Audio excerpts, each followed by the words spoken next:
నమస్తే. Welcome to legend TV. ప్రస్తుతం మనతో పాటు బీజేపీ ఎమ్మెల్యే రాయల్ శంకర్ గారు ఉన్నారు. హైడ్రాకి సంబంధించి గత కొన్ని రోజులుగా జరుగుతున్న చర్చ కావచ్చు, పెద్ద పెద్ద వాళ్ళ విల్లాలు కానీ లేదా వాళ్ళ ఫామ్ హౌస్లు కూడా బయటకు తెస్తున్న పరిస్థితి. కానీ దానికి ఇప్పటి వరకు కూడా నోటీసులు ఇవ్వని పరిస్థితి కూడా మనం చూసాం. సో ప్రస్తుతం ఆయనతో మాట్లాడే ప్రయత్నం చేద్దాం.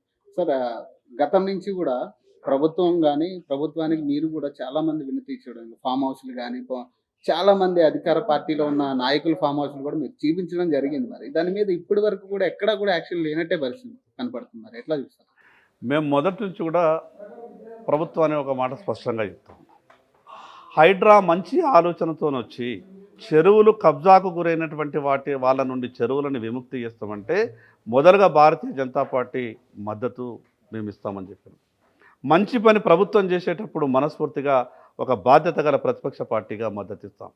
కానీ ఆ యొక్క పేరుతో ఈరోజు ఈ హైడ్రా పేరుతో పేదలను మధ్యతరగతి కుటుంబం వాళ్ళని ఇబ్బంది పెట్టే విధంగా ప్రయత్నం చేస్తున్నదో దాన్ని భారతీయ జనతా పార్టీ ఖండిస్తూ ఉన్నది. రూల్స్ అండ్ రెగ్యులేషన్స్ అనేది అందరికీ సమానంగా వర్తించాలా. ఈ హైదరాబాదు నడిబొడ్డున 25 చెరువులు వేల కోట్ల రూపాయల కంపెనీలకు 2022లో గత ప్రభుత్వం దారాదత్తం చేసింది అభివృద్ధి పేరు మీద. మీరు అభివృద్ధి చేసి ఇవ్వండి అని ఇచ్చింది. కానీ ఆ రోజు సంబంధిత కంపెనీలకు ఇచ్చినటువంటి విస్తీర్ణం ఎంత, తిరిగి వాళ్ళు అభివృద్ధి చేసి ప్రభుత్వానికి ఇప్పటి వరకు అప్పగించిండ్రా? ఎందుకు ఈ హైడ్రా ఆ 25 చెరువుల పక్కకి ఏదైతే బడా కంపెనీలు ఈరోజు హైరేజ్ బిల్డింగ్లు కట్టేసి ఎఫ్టీఎల్లో కట్టినరా, బఫర్ జోన్లో కట్టినరా, కనీసం హైడ్రా దరిదాపులకు ఎందుకు వెళ్తలేదు? ఇంకొక విషయం ఏంటంటే ఆ 25 చెరువుల ఎఫ్టీఎల్ ఏదైతే ఫిక్స్ చేసిండ్రో ఫుల్ ట్యాంక్ లెవెల్స్, ఆ దాంట్లో కూడా మాకు అనుమానాలు ఉన్నాయి. మండల స్థాయి అధికారితో ఆ మ్యాపులు తయారు చేసిండ్రు. మీరు వేల కోట్ల రూపాయల విలువ గల ఆస్తుల్ని జిల్లా కలెక్టర్ సంతకం కనీసం లేకుండా ఎట్లా అప్లోడ్ చేసిండ్రు? ఈరోజు మండల స్థాయి అధికారిని వాళ్ళు ఏ రకంగా మేనేజ్ చేసి అప్లోడ్ చేయించడం మాకు అనుమానం వస్తూ ఉన్నది. దాని మీద ప్రభుత్వం పూర్తిగా విచారణ చేయాలా. ఈరోజు మేము అక్కడికి చెరువుల దగ్గరికి వెళ్తే చూస్తే ఎఫ్టీఎల్లో పెద్ద పెద్ద హైరేజ్ బిల్డింగ్స్ ఉన్నాయి, బఫర్ జోన్లో హైరేజ్ బిల్డింగ్స్ ఉన్నాయి. కనీసం హైడ్రా దరిదాపులలోకి వెళ్తలేదు అని అంటే ఎవరి భయం వల్ల ఆ దరిదాపులలోకి వెళ్తలేదో ప్రభుత్వం సమాధానం చెప్పాలి. సున్నం చెరువు దగ్గర చూసాం, పేదవాళ్ళ చిన్న చిన్న గుడిసెలు కూడా కూలగొట్టిన పరిస్థితి.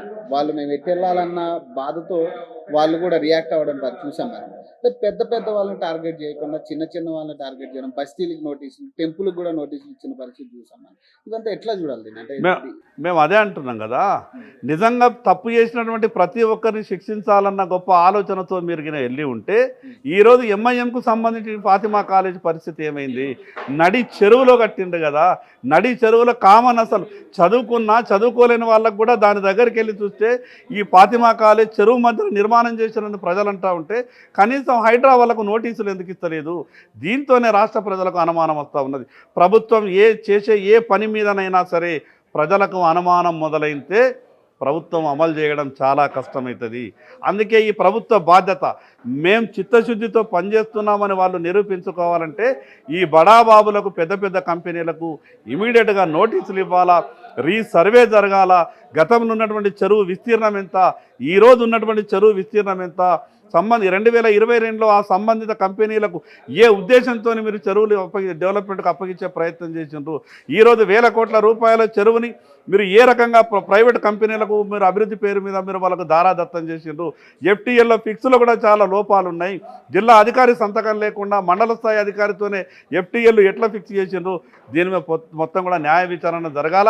మేము త్వరలోనే ఇంకా పూర్తి ఆధారాలు సేకరిస్తున్నాం, ప్రభుత్వానికి నివేదిక ఇస్తాం, అధికారులకు కూడా ఇస్తాం.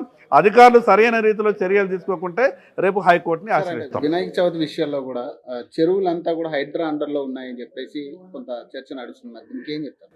దేని హ్యాండోవర్లో ఉన్నా హిందువుల పండుగలకు ఇబ్బంది పెట్టే విధంగా వ్యవహారం చేస్తే ఊరుకునేది లేదు. హైడ్రా కంట్రోల్లో ఉన్నంత మాత్రాన హిందువులు పండుగలు చేసుకోవద్దా? హైడ్రా కంట్రోల్లో ఉన్నంత మాత్రాన హిందువుల పండుగలకు చేసుకుంటే దాన్ని భయభ్రాంతలకు గురి చేసే ప్రయత్నం చేస్తారా?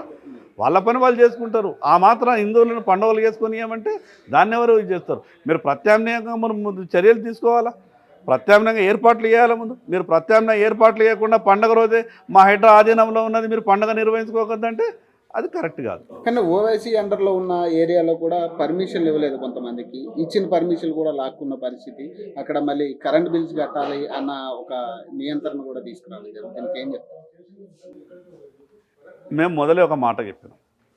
గతంలో టీఆర్ఎస్ ప్రభుత్వం కూడా ఎంఐఎం కనుసన్నల్లో ఈ రాష్ట్రాన్ని పరిపాలించి ఏం సాధించిందో తెలుసు.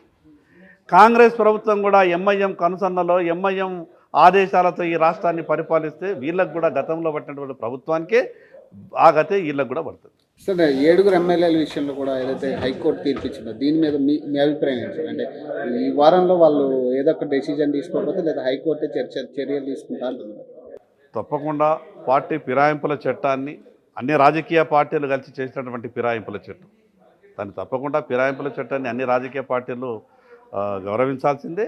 అరే హైకోర్టు ఇచ్చినటువంటి దాని మీద స్పీకర్ గారు నిర్ణయం తీసుకోవాల్సి వస్తుంది. ఆశిస్తున్న స్పీకర్ గారు హైకోర్టు నిర్ణయానికి అనుగుణంగానే పాజిటివ్గా నిర్ణయం తీసుకుంటారని ఆశిస్తున్నాను. Thank you.